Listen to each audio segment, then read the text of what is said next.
Hi everyone, मैं हूं आप सभी का अपना प्रशांत भैया और लेकर आ गया हूं रैपिड रिवीजन का अगला चैप्टर जो कि है मैग्नेटिक इफेक्ट ऑफ करंट। याद रखना, ये जो चैप्टर है मैग्नेटिक इफेक्ट ऑफ करंट, ये बहुत इंपॉर्टेंट चैप्टर है। बच्चे इसको अंडर एस्टिमेट कर देते हैं, बट आज हम करने वाले हैं 15 से 20 मिनट के अंदर इस चैप्टर का पूरा रिवीजन। अगर आपको इस चैप्टर को डिटेल में समझना है, डिटेल में पढ़ना है, मैंने एक वीडियो के अंदर 1.5 घंटे की वीडियो है, डिटेल में पढ़ा रखा है, तो जाकर पढ़ लो, लिंक डिस्क्रिप्शन के अंदर है। बट आज हम रिवीजन करने वाले हैं और वो भी मात्र 15 से 20 मिनट के अंदर। तो चलिए फटाफट से हम स्टार्ट कर लेते हैं। सबसे पहले देखते हैं कि मैग्नेटिज्म जो है नेचर के अंदर कैसे कैसे प्रेजेंट है। तो देखो, 3 प्रकार से मैग्नेटिज्म हमारे नेचर के अंदर है। सबसे पहले तो अर्थ का अपना एक मैग्नेटिज्म होता है। ये जो पृथ्वी है ना, ये घूमती है ना, इसकी वजह से इसका एक अपना एक खुद का मैग्नेटिज्म होता है। उसके अलावा पृथ्वी के अंदर ना कुछ मेटल्स मिलते हैं जिनके पास मैग्नेटिक प्रॉपर्टीज होती हैं। कौन से मेटल होते हैं? निकल, कोबाल्ट, इन सब के पास अपनी अपनी मैग्नेटिक प्रॉपर्टीज होती हैं। और एक और तरीका होता है जिससे कि मैग्नेटिक इफेक्ट को जनरेट किया जा सकता है, वो है मूविंग चार्ज की मदद से। यानी अगर करंट फ्लो कर रहा है तो मैग्नेटिक इफेक्ट देखने को मिलेगा, और इसी के ऊपर हमें इस चैप्टर को पढ़ना है। अब ये बात किसको पता चली? एक साइंटिस्ट थे जिनका नाम था क्या? क्रिश्चियन ऑस्टर्ड। ऑस्टर्ड भैया जी आए और ऑस्टर्ड भैया जी ने बोला, अरे एक एक्सपेरिमेंट कर लिया इन्होंने। एक्सपेरिमेंट में इन्होंने क्या करा, इन्होंने एक सर्किट लिया, ठीक है, इसमें से इलेक्ट्रिक करंट पास हो रहा है, उसके पास में उन्होंने एक मैग्नेटिक निडल को रखा, और जैसे करंट को पास करा ना, तो मैग्नेटिक निडल के अंदर डिफ्लेक्शन आ गया, मैग्नेटिक निडल मूव करने लग गई। तो ऑस्टर्ड भैया बोले, अरे जादू जादू। बट जादू नहीं था। क्या था कि जब एक करंट फ्लो करता है तो वो क्या बनाता है, अपने अराउंड मैग्नेटिक फील्ड को जनरेट करता है, जिसकी वजह से ये जो था कंपास, ये हिलने लग गया था। किसने करा था? साइंटिस्ट का नाम याद रखना है। आगे बढ़ जाते हैं। अब सबसे पहले बात करते हैं कि ये जो बार मैग्नेट होता है ये क्या होता है। देखो, बार मैग्नेट कुछ नहीं होता, इस प्रकार से दिखने वाला मैग्नेट है, आपको यहां पर दिख भी रहा होगा, आई होप। ये आपका होता है बार मैग्नेट, और इस मैग्नेट को हम बोलते हैं हॉर्स शू मैग्नेट। अब देखो, हर एक मैग्नेट के 2 पार्ट्स होते हैं, एक होता है नॉर्थ पोल, एक होता है साउथ पोल। छोटी क्लासेस के अंदर हमने पढ़ रखा है क्या होता है, सेम पोल रिपेल करते हैं, अपोजिट पोल अट्रैक्ट करते हैं, ऑलरेडी हम पढ़ चुके हैं। बार मैग्नेट की कुछ और प्रॉपर्टीज को देख लेते हैं। अब इसकी एक और इंपॉर्टेंट प्रॉपर्टी ये होती है कि अगर हम एक बार मैग्नेट को बीच में से तोड़ दें तो हमेशा उसमें 2 ही पोल रहेंगे। जैसे कि इमेजिन करो, एक बार मैग्नेट था नॉर्थ साउथ, मैंने इसको तोड़ा, तो पता क्या होगा, अब ये छोटे वाले पीस में भी नॉर्थ साउथ हो जाएंगे, और इस वाले पीस में भी क्या हो जाएंगे, नॉर्थ और साउथ हो जाएंगे। यानी 2 पोल हमेशा होंगे एक बार मैग्नेट के अंदर, ठीक है। ये कुछ इसके फीचर्स हैं, बार मैग्नेट के कुछ सिंपल सिंपल फीचर्स हैं, आई होप ये सबको पता है। अब बात करते हैं मैग्नेटिक फील्ड के बारे में, बड़ा इंपॉर्टेंट। मैग्नेटिक फील्ड क्या होती है? जैसे कि इमेजिन करो, आप अपनी मम्मी के कितना दूर खड़े हो कि आपकी मम्मी आपको थप्पड़ मार सके, है ना, तो वो आपकी मम्मी की फील्ड है। अगर आप ज्यादा दूर चले गए तो क्या थप्पड़ आ पाएगा? नहीं, उस समय पर उड़ती हुई चप्पल आ सकती है, पर थप्पड़ तो नहीं आ सकता। सिमिलरली हर एक मैग्नेट की अपनी फील्ड होती है, वो दायरा जिसके अंदर वो अपनी फोर्स ऑफ अट्रैक्शन सामने वाले को फील करा पाए, वो कहलाती है मैग्नेटिक फील्ड। तो याद रखना, area around magnet in which effect of magnetism is felt, जहां पर मैग्नेटिज्म फेल्ट किया जा सकता है। अगली चीज आ जाती है मैग्नेटिक फील्ड ऑफ लाइंस। ये क्या होती है? कुछ नहीं है, इमेजिनरी लाइंस है ना, इमेजिनरी लाइंस हैं जो कि बताती हैं आपकी मैग्नेटिक फील्ड को, उसको अपन बोलते हैं मैग्नेटिक फील्ड ऑफ लाइंस। अब एक इंपॉर्टेंट चीज आ जाती है, properties of magnetic field of line, और इसमें से एक सवाल आना बेटा हर बार तय है। क्या क्या प्रॉपर्टीज है? बड़ी सिंपल प्रॉपर्टी है। सबसे पहली property, magnetic field of line north से निकलती है, साउथ में जाती है। एक डायग्राम की मदद से आपको समझा देता हूं। देखो, मैग्नेटिक फील्ड ऑफ लाइंस हमेशा नॉर्थ से निकलेंगी, साउथ में जाएगी।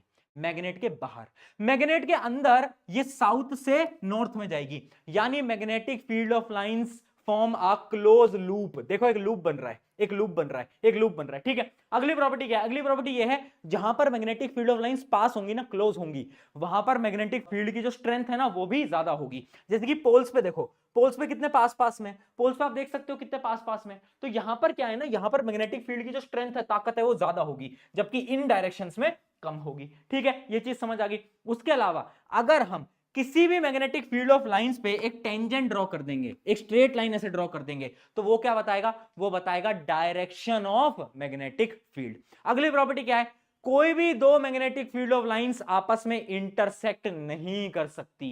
क्यों नहीं कर सकती इंटरसेक्ट? क्योंकि भाई इमेजिन करो, अगर 2 फील्ड ऑफ लाइंस इंटरसेक्ट कर गई, तो भाई इस पॉइंट पे एक डायरेक्शन यहां है, एक डायरेक्शन यहां है। क्या एक पॉइंट पे मैग्नेटिक फील्ड की 2 डायरेक्शन हो सकती है, 2 रास्ते हो सकते हैं? नहीं हो सकते।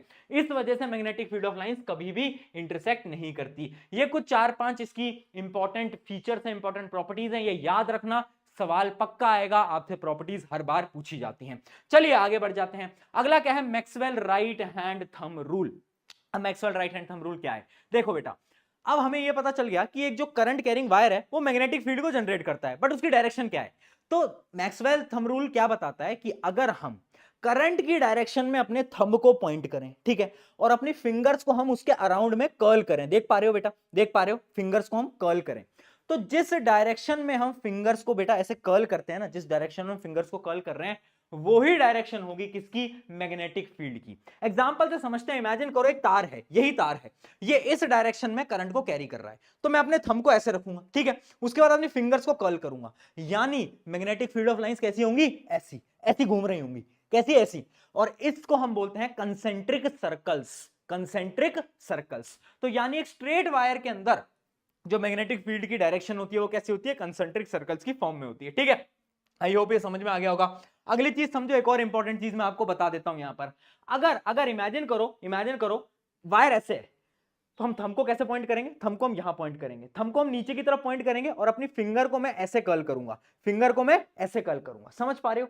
तो यानी अगर आप थोड़ा सा बेटा इमेजिन कर पाओ, मैं आपको अगले पेज पे बनाकर भी दिखा देता हूं, अगर मेरा देखना बेटा, अगर मेरा वायर ऐसा है, ठीक है, इस डायरेक्शन में वो करंट को कैरी कर रहा है, तो देखना कैसी है, राउंड राउंड राउंड, ये कौन सी डायरेक्शन है बेटा, ये कौन सी डायरेक्शन है, ये है एंटी क्लॉकवाइज, कौन सी है, एंटी क्लॉकवाइज। जबकि अगर मेरा वायर जो है नीचे की तरफ है, तो अब बनाओ, देखो अब कौन सी डायरेक्शन है बेटा, अब कौन सी डायरेक्शन है, अब है क्लॉकवाइज डायरेक्शन। तो याद रखना, जब भी मेरा वायर ऊपर की तरफ अपवर्ड डायरेक्शन में है, तो मैग्नेटिक फील्ड की डायरेक्शन कैसी होगी, एंटी क्लॉकवाइज, जबकि अगर डाउनवर्ड है तो मैग्नेटिक फील्ड की डायरेक्शन क्या होगी, क्लॉकवाइज।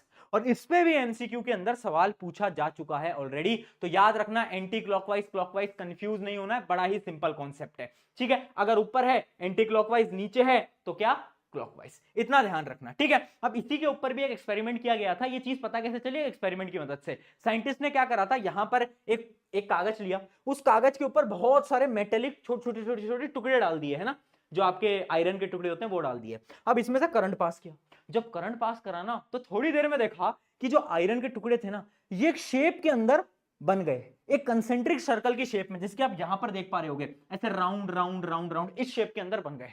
तब साइंटिस्ट को समझ आया कि एक स्ट्रेट करंट कैरिंग वायर क्या बनाता है, अपने अराउंड कंसेंट्रिक सर्कल बनाता है। ये बात आपको याद रखनी है, वेरी वेरी इंपॉर्टेंट। चलिए आगे बढ़ जाते हैं हम।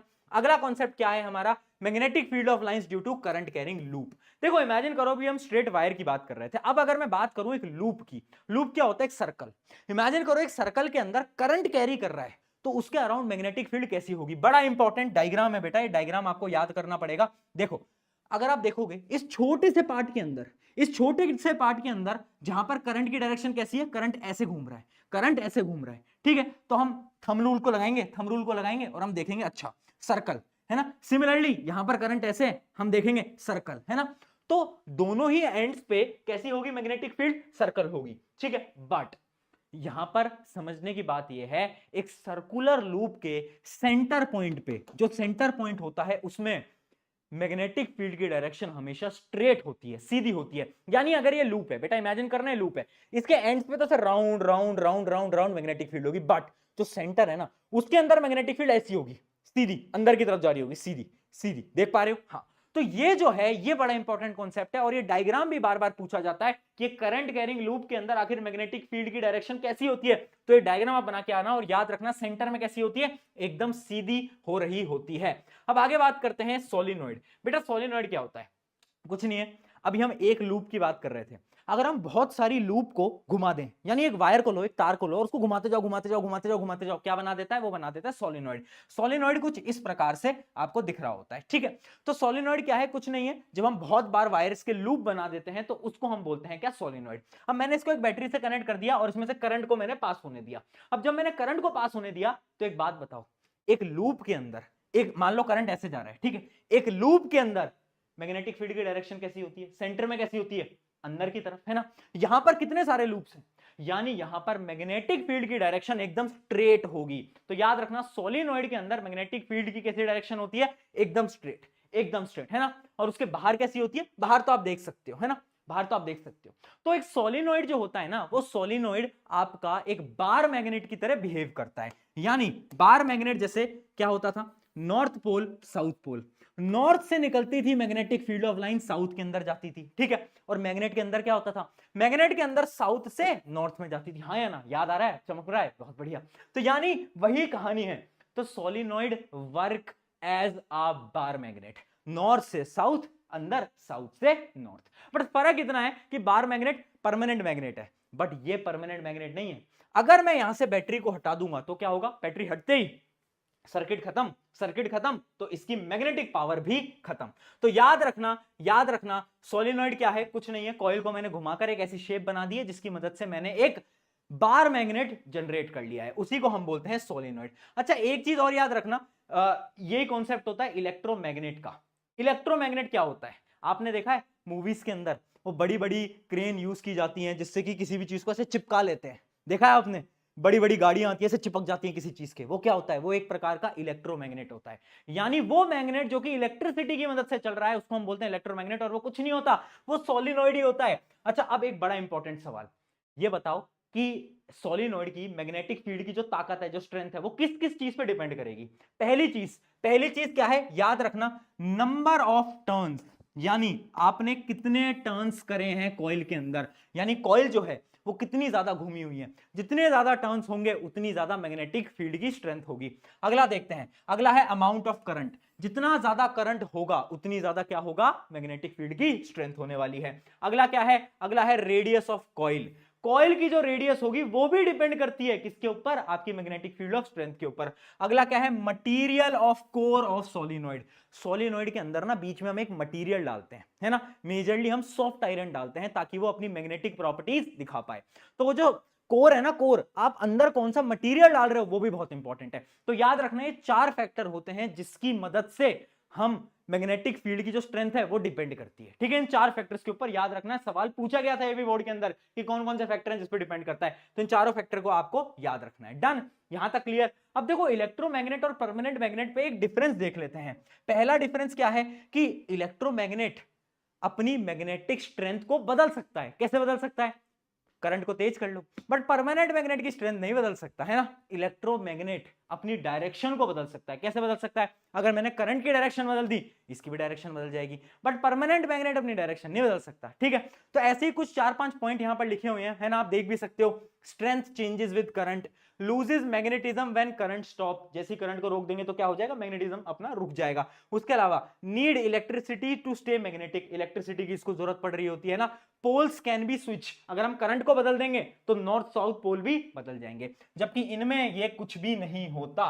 ये कुछ 3-4 डिफरेंसेस याद रखना किसके अंदर, आपके इलेक्ट्रोमैग्नेट और परमानेंट मैग्नेट के अंदर। चलिए अगला कॉन्सेप्ट हम देखते हैं, forces on current carrying conductor. देखो अब साइंटिस्ट के मन में एक नई थ्योरी सूझी, उन्होंने सोचा कि देखो अगर हमें करंट कैरिंग वायर को ले, उसको लटका दिया, ठीक है, उसके पास में एक मैग्नेट लिया है, तो क्या ये आपस में फोर्स लगाएंगे, और उन दोनों ने आपस में फोर्स लगाई, और उस फोर्स की डायरेक्शन निकालना भी हमें सिखाया, किसकी मदद से, Fleming's left hand rule. Fleming's left hand rule क्या बोलता है बेटा, ध्यान से समझना, स्टेटमेंट बहुत ज्यादा इंपॉर्टेंट है, बार बार पेपर के अंदर पूछी जाती है। स्टेटमेंट ये बोलती है कि हमें हमारे थंब को, इंडेक्स फिंगर को, मिडल फिंगर को ऐसे 90 डिग्री पे रखना है, जहां पर हमारा जो थंब है वो हमें बताता है फोर्स की डायरेक्शन, हमारी जो इंडेक्स फिंगर है वो हमें बताती है मैग्नेटिक फील्ड की डायरेक्शन, और ये जो मिडल फिंगर है ये करंट की डायरेक्शन। बट भैया याद कैसे करेंगे, मैंने बोला ट्रिक बता देता हूं, टेंशन मत ले। ट्रिक क्या है, पहले आपके पापा यानी फादर, फिर आपकी मम्मी यानी मदर, फिर तुम यानी चिल्ड्रन। फादर यानी फोर्स, मदर यानी मैग्नेटिक फील्ड, चिल्ड्रन यानी करंट। अब तो याद हो गया, अब तो नहीं भूलोगे। तो यानी ये जो 3 चीजें हैं इनकी मदद से हम क्या करते हैं, इनकी मदद से हम इजीली फोर्स की डायरेक्शन को निकाल सकते हैं। तो फ्लेमिंग्स लेफ्ट हैंड रूल क्या बोलता है, ध्यान से समझना। फ्लेमिंग्स लेफ्ट हैंड रूल ये बोलता है इफ वी स्ट्रेच इन तीनों को परपेंडिकुलरली, देन जो थंब होगा ना वो हमें ये बताएगा कि फोर्स की डायरेक्शन क्या है। यानी अगर करंट की डायरेक्शन को मैं इससे रिप्रेजेंट कर रहा हूं और इंडेक्स फिंगर से मैं मैग्नेटिक फील्ड की डायरेक्शन को रिप्रेजेंट कर रहा हूं, तो थंब मेरा बताएगा कि फोर्स की डायरेक्शन क्या होगी। पहले तो स्टेटमेंट बहुत ज्यादा इंपॉर्टेंट है, उसके अलावा इसमें न्यूमेरिकल्स भी भर भर के पूछे जाते हैं। भैया न्यूमेरिकल्स कैसे पूछे जाते हैं वो आप बता दो, तो न्यूमेरिकल्स में एक दो आपको करा देता हूं। देखो एक पॉइंट याद रखना, जब भी आपको ऐसे क्रॉस क्रॉस क्रॉस क्रॉस दिखे ना, इसका क्या मतलब होता है कि मैग्नेटिक फील्ड अंदर की तरफ है। बट अगर आपको ऐसे डॉट डॉट डॉट डॉट ऐसे दिखे ना, तो याद रखना मैग्नेटिक फील्ड बाहर की तरफ है ना। ये सिंपल सी चीज है, आपने ऑलरेडी पढ़ रखा है, आपको पता होगा, ठीक है। अब इस क्वेश्चन को सॉल्व करो, अगर मैग्नेटिक फील्ड अंदर की तरफ है, ठीक है, करंट की डायरेक्शन ये है, तो फोर्स कहां लगेगा बेटा? एक बार सॉल्व करते हैं, अपनी फिंगर्स को ऐसे कर लीजिए फटाफट से, है ना। और अगर हम इसको सॉल्व करेंगे तो आप देख सकते हो ये है मैग्नेटिक फील्ड। मैग्नेटिक फील्ड क्या होती थी? Index finger. इंडेक्स फिंगर को अंदर डाला, मिडल फिंगर को ऊपर करा, तो थंब कहां पर आ रहा है? थंब आ रहा है इस डायरेक्शन में, तो फोर्स की डायरेक्शन होगी बेटा ये, सबकी यही आई। चलिए इस क्वेश्चन को सॉल्व करते हैं। अब इसमें देखो क्या है, मैग्नेटिक फील्ड अंदर की तरफ और करंट की डायरेक्शन ये वाली, तो थंब कहां है? अपवर्ड, तो अपनी फोर्स कहां लगेगी? फोर्स लगेगी अपवर्ड। तो ऐसे बहुत सारे क्वेश्चन होते हैं। अब इसके अपन लेवल 2 के ऊपर चलें तो एक क्वेश्चन बार बार पूछा जाता है अल्फा पार्टिकल और इलेक्ट्रॉन्स का। याद रखना, याद रखना, हम यहां पर करंट की डायरेक्शन ले रहे हैं। क्वेश्चन के अंदर कंफ्यूज करने के लिए आपको बोलेगा एक इलेक्ट्रॉन मूव कर रहा है। इलेक्ट्रॉन क्या होता है बेटा? नेगेटिव चार्ज, है ना। इलेक्ट्रॉन की जो डायरेक्शन होती है ना, करंट की डायरेक्शन उसकी अपोजिट होती है। तो अगर क्वेश्चन के अंदर आपको इलेक्ट्रॉन गिवन है ना और उसकी डायरेक्शन ये दे रखी है, तो आपको एक्चुअली में पता है कौन सी डायरेक्शन लेनी है? ये वाली। क्यों? क्योंकि करंट की डायरेक्शन अपोजिट होती है एज कंपेयर टू इलेक्ट्रॉन। इस बात को याद रखना, ठीक है। तो अब ये वाली डायरेक्शन ले लो और इस क्वेश्चन को फटाफट से सॉल्व कर दो। जैसे आप देख सकते हो मैग्नेटिक फील्ड कहां है? इनसाइड है। करंट की डायरेक्शन कहां है? करंट की डायरेक्शन इस तरफ है। तो अपना थंब कहां पॉइंट कर रहा है? थंब पॉइंट कर रहा है डाउनवर्ड, तो यानी फोर्स होगी अपनी नीचे की तरफ, है ना। और ऐसा ही क्वेश्चन आता है अल्फा पार्टिकल में। अल्फा पार्टिकल में कुछ नहीं करना, अल्फा पार्टिकल एक प्रकार का पॉजिटिव पार्टिकल होता है। डन। चलिए यहां तक हमें सारी चीज समझ आ गई है।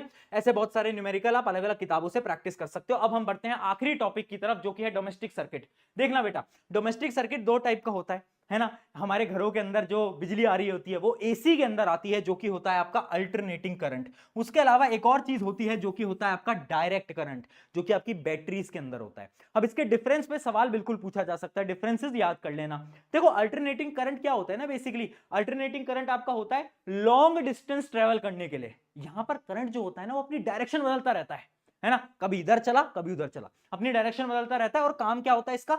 AC can travel safely for long distance, जबकि DC can not travel long distance. अगला पॉइंट देखते हैं, फ्रीक्वेंसी इज 50 और 60 हर्ट्ज। इंडिया के अंदर 50 हर्ट्ज होती है, बाहर की कंट्रीज के अंदर 60 हर्ट्ज होती है।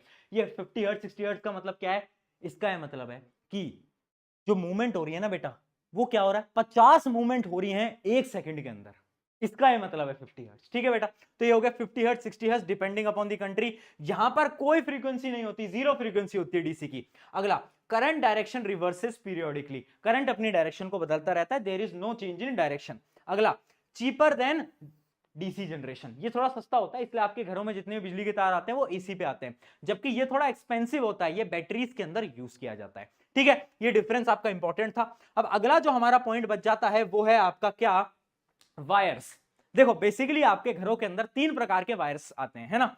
एक क्या होता है? एक होता है आपका लाइव वायर, एक न्यूट्रल वायर और एक और वायर होता है ना, जिसको हम ग्रीन वायर बोलते हैं। अभी आपको उसके बारे में बता देता हूं, जिसको हम अर्थ वायर भी बोलते हैं।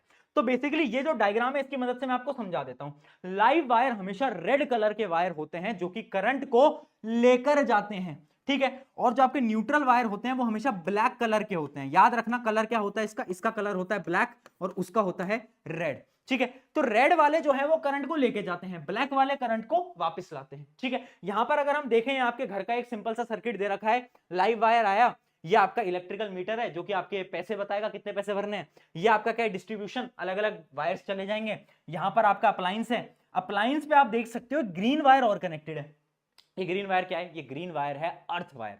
अर्थ वायर क्या करता है? बेसिकली आपके जितने भी अप्लायंस है ना वो थोड़े चार्ज को लीक कर देते हैं। चार्जेस क्या हो जाते हैं? लीक हो जाते हैं। तो जब चार्जेस लीक हो जाते हैं ना, तो अगर आप टच करोगे आपको करंट लग जाएगा। तो उस करंट के शॉक से बचाने के लिए हम ना अर्थिंग करवा के रखते हैं, यानी हमारे हर अप्लायंस जमीन के अंदर जाया होता है। तो जितना भी एक्सक्लूसिव करंट है ना, जो एक्स्ट्रा करंट है, वो कहां चला जाता है? वो जमीन पे चला जाता है by the help of earth wire. यहां पर आप पढ़ भी सकते हो क्या होता है। यहां पर इसका कलर ग्रीन होता है। इसका मेन काम क्या होता है? जो लीक्ड चार्ज होता है उसको ग्राउंड तक पहुंचाना, ताकि हम शॉक से बच जाएं। ये काम होता है आपके किसके? ग्रीन वायर का, ठीक है। तो ये आपको क्लियर हो गया, earth wire, live wire, neutral wire. I hope ये एकदम क्लियर है। अब बढ़ जाते हैं अगले पॉइंट की तरफ, जो कि है short circuit, overloading and electrical fuse. देखो शॉर्ट सर्किट क्या होता है, एक सिंपल से एग्जांपल से समझते हैं। इमेजिन करो आपको एक बल्ब जलानी थी, है ना, ये आपकी बल्ब जलानी थी। एक होता है आपका लाइव वायर, एक होता है आपका न्यूट्रल वायर, ठीक है। अब इमेजिन करो गलती से हुआ क्या कि जो लाइव और न्यूट्रल वायर थे ना, ये आपस में मिल गए। ये आपस में टच हो गए। अब जैसे ही ये आपस में टच हुए ना, तो करंट को एक छोटा रास्ता मिल गया। अब करंट को यहां से नहीं जाना, अब आपका करंट क्या करेगा, यहीं से जाने की कोशिश करेगा। इस कंडीशन में याद रखना रेजिस्टेंस जो है वो 0 हो जाता है और आपका जो करंट है वो इंफिनिटी हो जाता है, बहुत ज्यादा हो जाता है। और एक कंडीशन पूछी जाती है, शॉर्ट सर्किट कब होता है, जब रेजिस्टेंस ऑलमोस्ट 0 हो जाए और करंट कितना हो जाए, इंफिनिटी हो जाए। उस कंडीशन में बेटा क्या होगा, उस कंडीशन के अंदर आग लग सकती है, स्पार्क हो सकता है, जब भी आपका लाइव और न्यूट्रल वायर आपस में भिड़ जाते हैं। और वही कंडीशन हमारी कहलाती है किसकी, शॉर्ट सर्किट की। अगले आ जाते हैं ओवरलोडिंग। ओवरलोडिंग कैसे होती है, एक स्विच में अगर आपने बहुत सारे प्लग्स लगा दिए है ना, आप सोच रहे हो एक ही स्विच से मैं एसी चला लूंगा, फ्रिज चला लूंगा, तो होगा क्या, बहुत ज्यादा हीट जनरेट होगी। इतनी ज्यादा हीट जनरेट होगी कि शायद आपके वायर्स पिघल जाएं, और उसी को बोलते हैं ओवरलोडिंग। याद रखना, if the total current drawn through the wire by the appliance connected to it exceeds the safety limit, जितनी भी उसकी सेफ्टी लिमिट है, अगर उससे ज्यादा आप करंट उससे ले रहे हो तो क्या होगा, वायर आपके पिघल सकते हैं। लास्ट आ जाता है इलेक्ट्रिकल फ्यूज। अब देखो इलेक्ट्रिकल फ्यूज हम इलेक्ट्रिसिटी चैप्टर के अंदर भी पढ़ चुके हैं। बेसिकली क्या होता है, इसके अंदर आपका बड़ा सिंपल है, आपके बाहर मीटर के अंदर एक फ्यूज लगाया जाता है। इसका काम क्या होता है, अगर ज्यादा वोल्टेज आया तो ये जल्दी पिघल जाता है, इसका मेल्टिंग पॉइंट कम होता है, ये मेल्ट कर जाता है, तो क्या होता है, आपका सर्किट ब्रेक कर जाता है। सर्किट ब्रेक करने से क्या फायदा, ज्यादा वोल्टेज अगर आपके अप्लायंसेस तक पहुंचा तो आपके अप्लायंसेस खराब हो सकते हैं, तो उस चीज से आपको बचाता है कौन, इलेक्ट्रिकल फ्यूज। तो याद रखना इलेक्ट्रिकल फ्यूज क्या होता है, इसका लो मेल्टिंग पॉइंट होता है, करता क्या है, breaks due to the heat caused by over voltage या फिर हाई लोड। जब भी हाई लोड हाई वोल्टेज आता है ब्रेक कर जाता है, अवॉइड शॉर्ट सर्किट और फेलियर, है ना, शॉर्ट सर्किट को अवॉइड करने के लिए ये आपकी मदद करता है। तो तीनों के तीनों आपको मैंने बता दिया, और यहीं पर ही एक सिंपल सा चैप्टर हमारा हो जाता है समाप्त। और ये रहा आपका आज का क्वेश्चन, फटाफट से इसको सॉल्व करो, न्यूमेरिकल है, और मुझे कमेंट के अंदर बताओ। On this note I hope आपको वीडियो अच्छी लगी होगी। अगला चैप्टर कौन सा चाहिए कमेंट के अंदर जरूर बताना। मेरा नाम है प्रशांत, मिलते हैं नेक्स्ट वीडियो के अंदर। Take care, love you all.